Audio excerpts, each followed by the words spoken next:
Tenho notícias preocupantes sobre a família real inglesa. Quando parecia que a tensão entre o príncipe Harry, Meghan e a família real estava finalmente a diminuir, um rapaz chamado Geoffrey falou comigo e disse: "Posso mudar a tua imagem."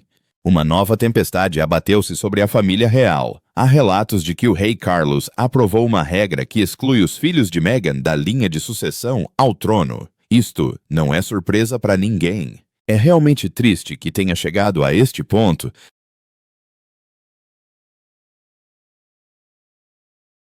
Mas preciso de fazer algo pela minha saúde mental, pela da minha mulher e também pela do Archie, porque já previa para onde isto estava a caminhar. Mas não é só a notícia que está a causar comoção. É a forma como Meghan reagiu que deixou muitos sem palavras. A sua reação, inesperada, levantou ainda mais questões do que a própria ação. Por que razão o rei Carlos tomou agora esta medida? O que levou a uma decisão tão ousada? Junte-se a nós enquanto descobrimos por que é que o rei Carlos retirou os filhos de Meghan da linha de sucessão. O verdadeiro motivo? O rei Carlos retirou os filhos de Meghan da linha de sucessão. A decisão do rei Carlos de retirar os filhos do príncipe Harry e Meghan da linha de sucessão despertou o interesse público, especialmente após relatos de que o rei teria feito várias tentativas para ver os netos, e acho que muito disso se perde no meio da cultura do clickbait, que pode ser extremamente desumanizante. Segundo uma fonte do palácio,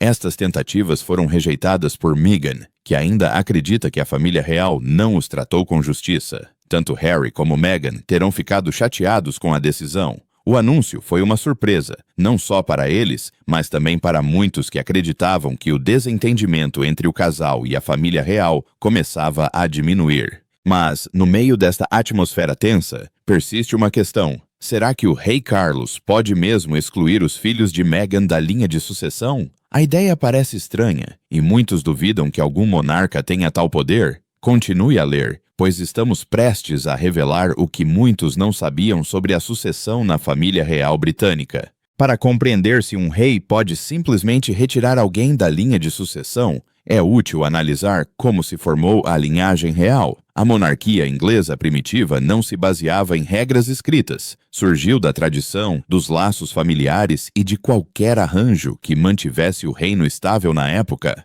Os reis eram sucedidos pelos seus parentes mais próximos, e o povo aceitava isso porque evitava o caos. Nesta época, a ideia de um rei escolher pessoalmente quem permaneceria ou abandonaria a linhagem não era sequer discutida. A sucessão funcionava porque seguia a linhagem sanguínea e não ordens pessoais. Com o passar do tempo, a Inglaterra foi vivenciando conflitos políticos que obrigaram o parlamento a intervir e a criar regras mais claras. O que começou como uma tradição hereditária transformou-se gradualmente num sistema acompanhado de perto pelos legisladores. O parlamento desejava estabilidade, especialmente após anos de tensão em torno da religião e do poder. Esta pressão levou o país a adotar leis escritas que controlavam formalmente quem poderia herdar a coroa. Esta mudança gradual surpreendeu muitas pessoas da época, pois alterou a forma como entendiam a autoridade real.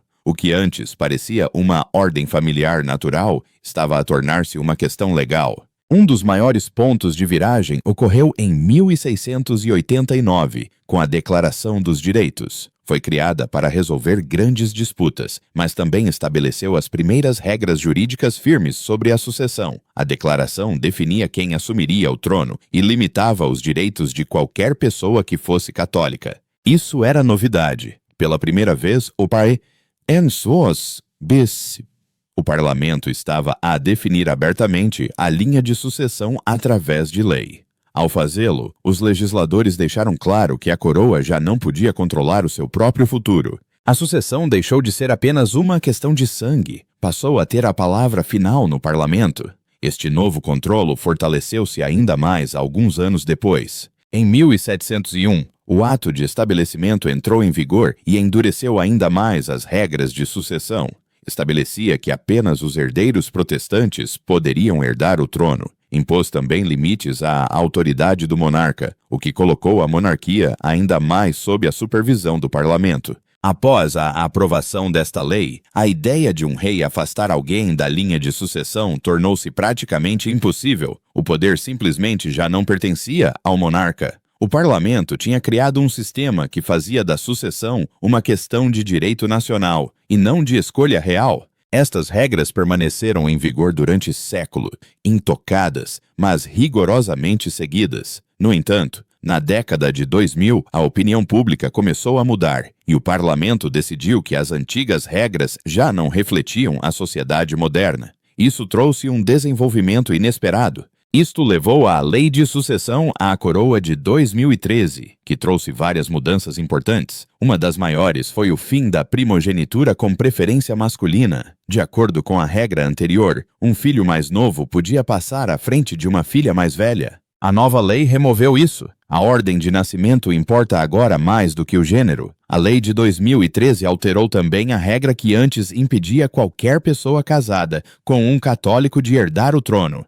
Esta regra tinha excluído diversos herdeiros nos séculos passados. Com a nova lei, casar com um católico já não exclui alguém da linha de sucessão. Ao mesmo tempo, a lei substituiu a Lei dos Casamentos Reais de 1772, que anteriormente invalidava os casamentos a não ser que fossem aprovados pelo soberano. A antiga lei criou problemas reais no passado, pois os filhos destes casamentos eram considerados ilegítimos e, por isso, incapazes de herdar a coroa. Com a lei de 2013, o parlamento eliminou por completo este risco. Olhando ainda mais para trás, um dos exemplos mais marcantes de como funciona a exclusão da linha de sucessão ocorreu em 1936, quando Eduardo Wittel optou por abdicar do trono. Não podia simplesmente abandonar o cargo. O parlamento teve de aprovar a lei da abdicação para oficializar a situação. Esta lei também excluiu os seus futuros filhos da linha de sucessão. Esta continua a ser uma das provas mais claras de que só o parlamento, e não o monarca, pode destituir alguém da linha de sucessão. Nem mesmo Eduardo Waitelo poderia influenciar a sua própria posição sem a intervenção do parlamento. O padrão repete-se sempre que a questão surge. Qualquer alteração na sucessão requer um processo legal, não uma ordem real. Além disso, como a monarquia britânica é partilhada com vários países da Commonwealth, estas nações também têm de estar de acordo. As leis em locais como o Canadá e a Austrália devem ser as mesmas que as alterações feitas no Reino Unido. Isto acrescenta mais uma camada de proteção que impede qualquer pessoa, incluindo o rei, de alterar a linha de sucessão. Embora os reis e as rainhas não possam mudar quem herda a coroa, têm alguma autoridade noutras áreas. Podem emitir documentos chamados cartas patentes, que lhes permitem alterar o título, o estilo ou a honra de alguém. Podem decidir quem é chamado príncipe ou princesa, ou quem usa o título de Sua Alteza Real, mas estas alterações não afetam a sucessão. Um título não é o mesmo que um direito legal de herança. Uma pessoa pode perder o seu estilo ou honra e ainda assim permanecer firmemente na linhagem. A lei faz uma clara distinção entre posição social e herança constitucional. Isto explica por que é que a sucessão moderna é quase inteiramente controlada por lei. Tudo se baseia em leis, como a Declaração de Direitos, a Lei de Estabelecimento e a Lei de Sucessão, a Coroa de 2013. Estes estatutos criam as regras, e nenhum monarca individual tem autoridade para as anular.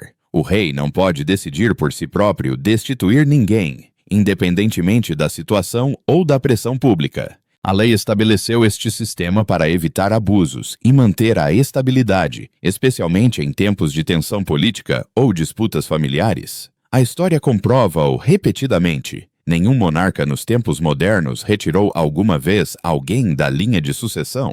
Mesmo em momentos em que a família real enfrentou reações negativas do público, a linha de sucessão manteve-se inalterada. O monarca pode influenciar a percepção pública, mas não os direitos legais de herança. Só o parlamento pode fazer mudanças, e o parlamento não interfere em desentendimentos pessoais no seio da família real. Um exemplo claro disso é o príncipe André. Mesmo tendo perdido seus títulos militares e o tratamento de Sua Alteza Real, não foi afastado da linha de sucessão. O seu lugar permanece exatamente o mesmo de antes do início das suas controvérsias públicas. Isto prova que os títulos podem mudar, mas os direitos de sucessão permanecem os mesmos, a menos que o parlamento decida o contrário. A monarquia não pode usar a autoridade pessoal para reorganizar o futuro da coroa. As mesmas regras se aplicam quando se pergunta se o rei Carlos poderia excluir os filhos do príncipe Harry da linha de sucessão. A resposta é simples e fundamentada na lei. Ele não pode.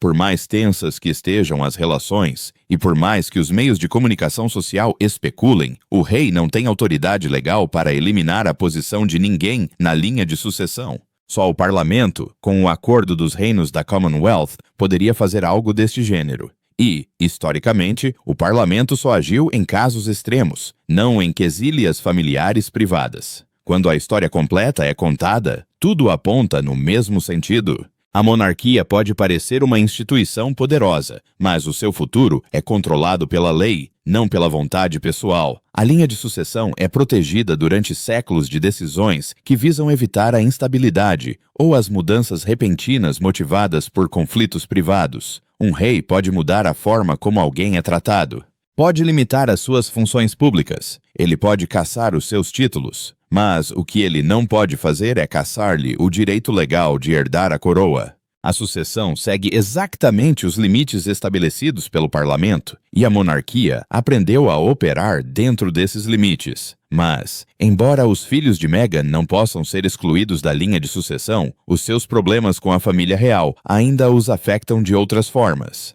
Vamos descobrir como. O que significa para eles a separação do príncipe Harry e Meghan da família real? Quando o príncipe Harry e Meghan anunciaram, em janeiro de 2020, que se iriam afastar das suas funções reais, o impacto foi imediato. A decisão significava que já não exerceriam as mesmas funções que Guilherme ou os outros membros da realeza que desempenham compromissos públicos em nome da monarquia. 40 amigos doaram 40 minutos do seu tempo para ajudar a orientar uma mulher que está a regressar ao mercado de trabalho. A partir desse momento, o seu papel transformou-se em algo completamente diferente da estrutura da qual faziam parte desde o casamento. Declararam que trabalhariam para alcançar a independência financeira, e o palácio reformulou as suas expectativas em relação a eles para refletir esta nova posição.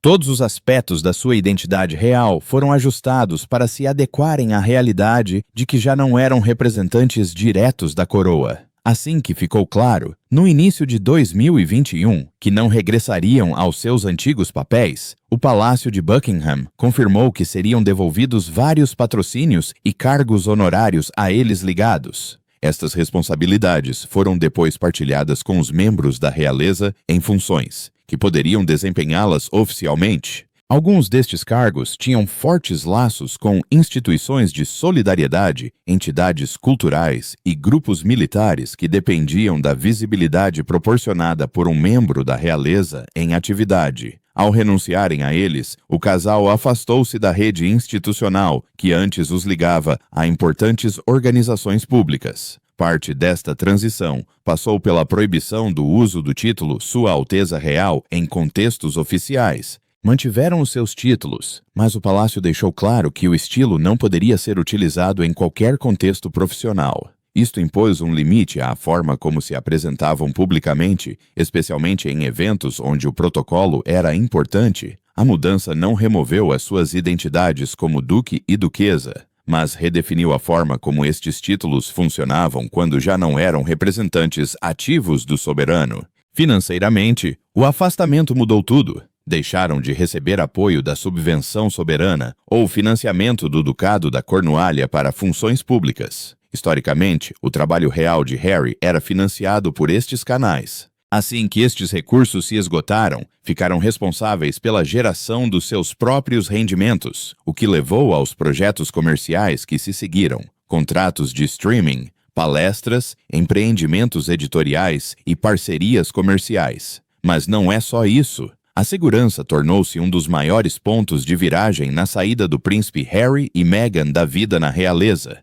Isso não aconteceu de um dia para o outro. O problema começou em 2020, quando o casal deixou oficialmente de ser membro sênior da família real e se mudou para os Estados Unidos. Com esta decisão, perderam a proteção de segurança financiada pelos contribuintes, que é garantida aos membros ativos da família real. Inicialmente, muitos presumiram que fariam os seus próprios arranjos discretamente, mas a questão rapidamente se complicou, especialmente quando Harry regressou ao Reino Unido. O príncipe Harry argumentou que, mesmo como membro não ativo da família real, ele e a sua família ainda enfrentavam sérias ameaças à segurança. Afirmou ter se oferecido para pagar a proteção policial enquanto estivesse no Reino Unido, mas o Ministério do Interior rejeitou o pedido. Em resposta, Harry interpôs uma ação judicial, não apenas uma, mas várias vezes. O primeiro processo importante contestou a decisão de lhe negar proteção policial automática durante as suas visitas. Ele queria uma revisão judicial de como essas decisões foram tomadas.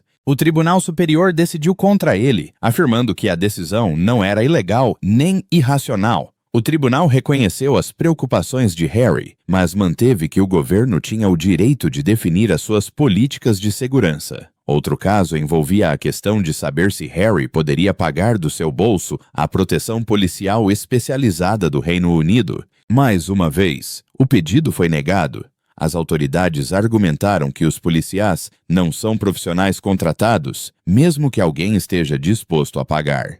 O príncipe Harry também interpôs vários processos contra alguns dos maiores grupos de comunicação social do Reino Unido.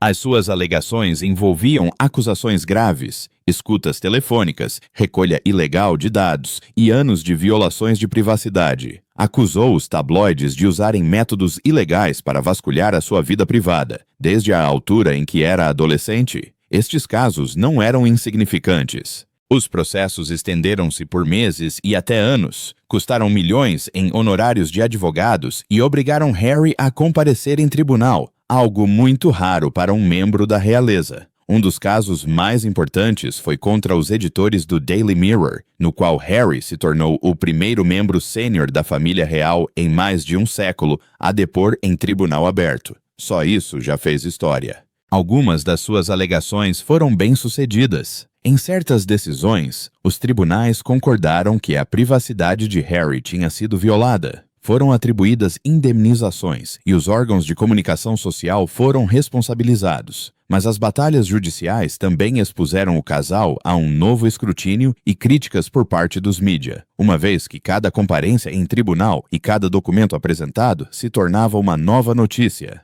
Para Meghan, um dos casos de maior impacto envolveu o Mail on Sunday, que publicou excertos de uma carta privada que escreveu ao pai, com quem não tinha contato. O tribunal decidiu a seu favor, considerando a publicação uma clara violação da privacidade. Estes processos judiciais representaram uma ruptura drástica com a forma habitual da família real lidar com a imprensa. Entretanto, os títulos militares honorários que outrora ligavam Harry a funções cerimoniais dentro das Forças Armadas foram restaurados. Quando o príncipe Harry e Meghan Markle se afastaram dos seus papéis de membros seniores da família real britânica, uma das mudanças mais comentadas envolveu a ligação de Harry aos militares. Durante anos, ocupou títulos militares honorários que o ligavam a funções cerimoniais dentro das Forças Armadas. Estes cargos eram mais do que títulos. Envolviam representar regimentos e servir de elo simbólico entre a monarquia e as instituições militares britânicas. Mas, como parte da transição para fora das funções reais oficiais, estes cargos honorários foram formalmente devolvidos à coroa e redistribuídos por outros membros ativos da família real.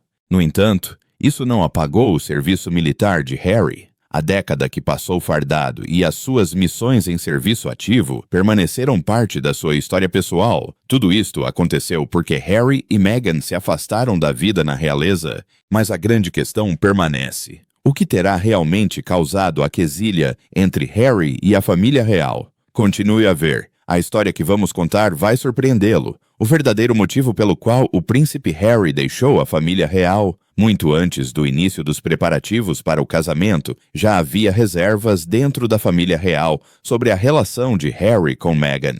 Figuras importantes passaram décadas a observar o desenrolar dos casamentos reais sob rígidas tradições e viram como esta relação evoluiu rapidamente de apresentações para um compromisso sério. As preocupações não foram expressas através de objeções dramáticas, mas pela já conhecida cautela que frequentemente norteava as discussões internas sobre novos parceiros que se juntavam à família. Meghan tinha experiência profissional na área do entretenimento, já tinha sido casada e vivera a maior parte da sua vida fora dos círculos que normalmente rodeavam a família real. Estes pormenores fizeram com que a instituição estivesse atenta de uma forma que sinalizou uma hesitação inicial. Assim que Meghan se tornou publicamente conhecida como a parceira de Harry, a atenção dos mídia intensificou-se instantaneamente. Os assessores reais repararam na rapidez com que as notícias se viraram para ela, especialmente porque já era conhecida do público. Previam que a sua visibilidade traria um tipo de cobertura diferente daquela a que a família estava habituada. Esta previsão revelou-se correta quando os tabloides começaram a analisar cada detalhe da sua vida. Alguns dos primeiros problemas começaram com a forma como a imprensa cobriu Meghan. Muitos dos primeiros artigos continham conotações raciais que não tinham sido utilizadas contra parceiros reais anteriores. Esta mudança foi rapidamente notada e tornou-se um dos primeiros sinais de alerta de que a relação entre Meghan e a instituição não seria típica. Harry reagiu com uma rapidez invulgar. Divulgou uma declaração pública a pedir à imprensa que parasse com a cobertura racista e sexista. Para um membro da realeza, especialmente alguém que ainda não estava casado, fazê-lo tão cedo era quase inédito. O problema era que, enquanto Harry considerava a situação urgente, o palácio respondeu com o seu habitual processo lento e tradicional. Esta discrepância na resposta criou a primeira fissura entre Harry e a monarca. Assim que Meghan se juntou oficialmente à família real, os problemas internos começaram a tornar-se mais claros. Relatos posteriores revelaram desentendimentos entre Meghan e alguns funcionários do palácio. Os funcionários disseram que as expectativas dela eram elevadas. Meghan acreditava que estava apenas a pedir a devida prestação de contas, como é habitual. Internamente, foram apresentadas queixas e os detalhes dessas queixas chegaram à imprensa. Foi nesse momento que o conflito se intensificou. Mas isto foi apenas o início. Ainda mais drama se desenrolou depois. As coisas pioraram antes do casamento. O pai de Meghan começou a dar entrevistas e a partilhar mensagens privadas. As suas ações geraram manchetes que o palácio não conseguiu controlar e cada dia trazia um novo problema. O que deveria ter permanecido em segredo tornou-se uma longa história na imprensa, porque os detalhes continuavam a ser divulgados. Tudo isto aumentou o estresse e deu a impressão de que a família estava dividida. Mais tarde, surgiu outro problema grave. Meghan e Harry disseram que alguém da família tinha questionado a tonalidade da pele do filho Archie. Isso mudou tudo. Transformou o conflito de um simples problema com a imprensa numa grave acusação de racismo no seio da família. Mostrou também o quão sozinhos o casal se sentia, pois acreditavam que o palácio deveria ter intervido para impedir o tratamento injusto muito antes de a situação chegar a este ponto. No final, o conflito aconteceu porque Harry e Meghan se sentiram desprotegidos e expostos a um tratamento injusto. Perante todos estes problemas, muitos especulam há algum tempo que Harry poderia um dia perder os seus títulos reais. Mas será que um príncipe pode realmente ser despojado dos seus títulos por causa de um conflito familiar? A resposta pode surpreendê-lo. Fiquem atentos. O que fará com que Harry perca o seu título real? No sistema da realeza britânica, os títulos não são meros nomes.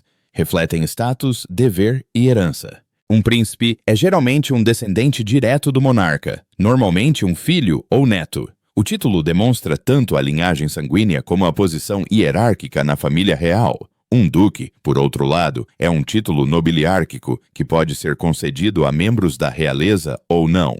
Embora todos os duques sejam nobres, nem todos são da realeza. Ducados reais, como o de Duque de Sussex, são geralmente concedidos pelo monarca aos descendentes do sexo masculino em ocasiões especiais, como o casamento.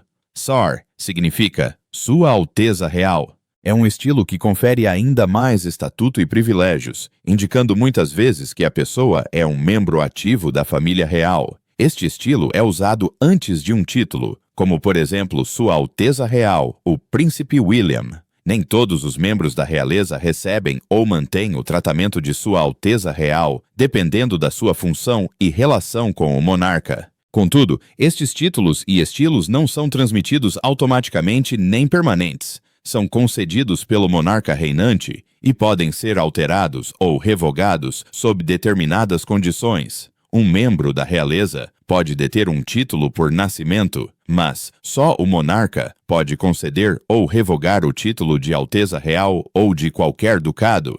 Os títulos transportam consigo expectativas, e o monarca utiliza-os para demonstrar favoritismo, atribuir deveres ou manter a dignidade da coroa. Por exemplo, o príncipe Harry recebeu o título de Duque de Sussex da rainha Isabel II em 2018, após o seu casamento. Este foi um sinal de confiança e reconhecimento. No entanto, o poder de revogar esse mesmo título reside no monarca ou, em alguns casos, no parlamento, se a situação exigir suporte legal. Além disso, existe uma grande diferença entre afastar-se das funções reais e abdicar de um papel real.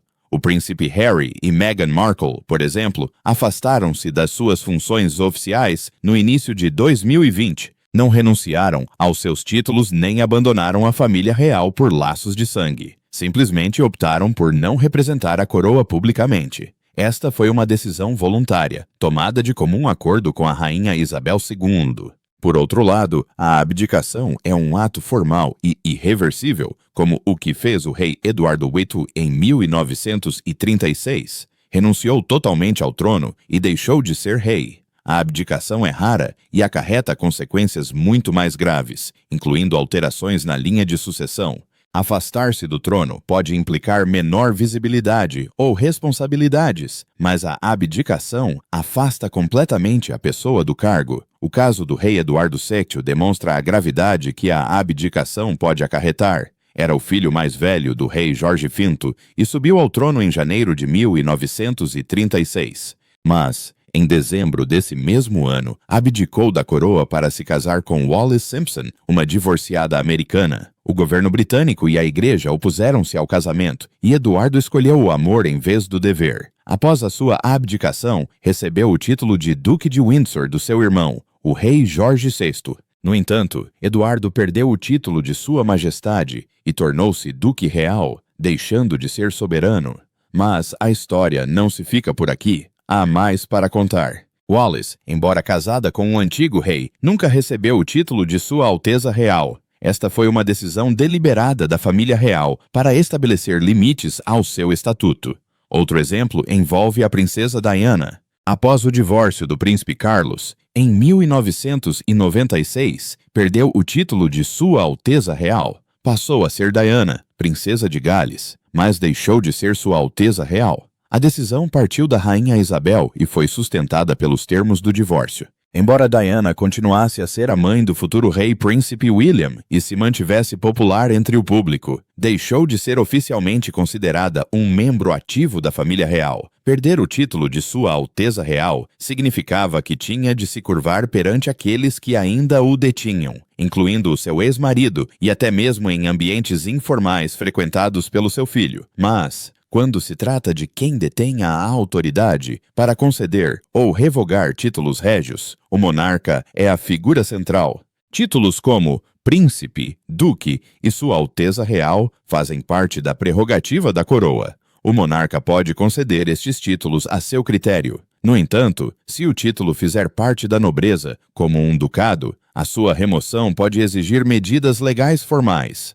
O parlamento pode precisar de aprovar uma lei para destituir legalmente alguém de um título de nobreza. A Câmara dos Lordes tem um papel limitado, a menos que esteja em causa uma lei específica. Portanto, embora o rei tenha o poder pessoal e oficial de conceder ou retirar títulos e honras reais, a remoção dos títulos de nobreza implica etapas legais e deve seguir determinadas leis. Uma lei importante neste sentido é a Lei de Privação de Títulos de 1917. aprovada durante a Primeira Guerra Mundial, permitiu ao governo britânico caçar os títulos daqueles que se tinham aliado a nações inimigas. Vários membros da família real, que detinham títulos alemães, perderam as suas honras britânicas por terem lutado contra a Grã-Bretanha. Um bom exemplo disso são o Duque de Albany e o Duque de Cumberland, que perderam seus títulos de nobreza ao abrigo desta lei. A lei ainda existe hoje, mas raramente foi utilizada desde então.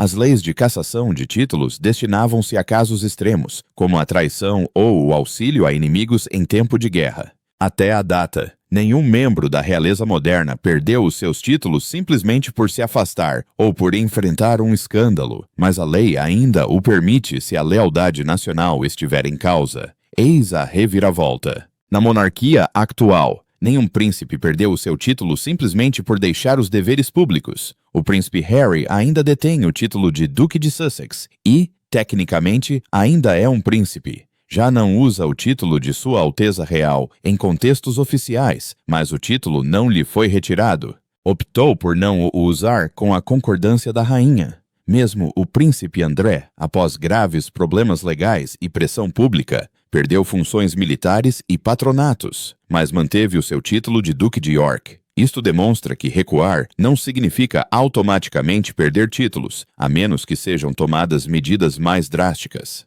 O rei Carlos tem o poder de retirar os títulos a Harry, mas isso acarreta riscos. Politicamente, poderia dividir a opinião pública e parecer um castigo severo. Também poderia agravar as tensões familiares. A menos que Harry ultrapasse um limite mais sério, Charles pode evitar esta medida. Acha que o rei pode retirar os filhos de Meghan da linha de sucessão? Partilhe a sua opinião nos comentários abaixo.